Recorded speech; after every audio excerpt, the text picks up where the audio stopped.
घरातले तज्ञ स्वतःला समजतात ना, घरात त्यांना बायका जेवायला देत नाहीत पण ते तज्ञ असतात. ते म्हणे गोपीचंद पडळकरनं विधान भवनाची आबरू घाला. अरे मी आबरू वाचवली.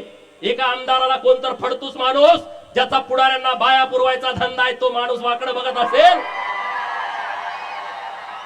आणि मी आमदारकीला भेट नाही रे, अशी आमदारकीला मी भेट नाही. माझा जन्म मी मागे सांगितलं होतं आमदार खासदार आणि मंत्री होण्यासाठी झालाय, त्याच्यासाठी मी भेट नाही. त्याच्यासाठी मी काय असं करत नाही वेगळं काहीतरी प्रयत्न.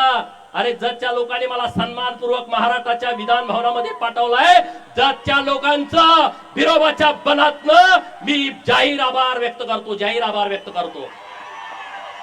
कारण ही माझी शेवटची निवडणूक होती, ही निवडणूक माझी शेवटची होती.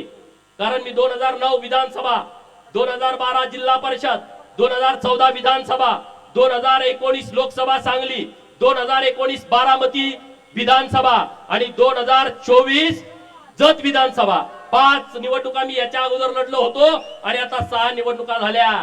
लोकांना वाटते गोपीचंद पडळकरला लॉटरी लागली. अरे जरा अक्कल जरा चालवा, डोकं जरा चालवा. अशी लॉटरी सगळ्याला लागत असते ना, सगळेच नेते झाले असते. या सगळ्या लोकांच्या मुळे ही लॉटरी लागली मला. ही सगळी महाराष्ट्रातली मायबाप जनता आहे ना, त्यांच्यामुळे मला लॉटरी लागली आहे.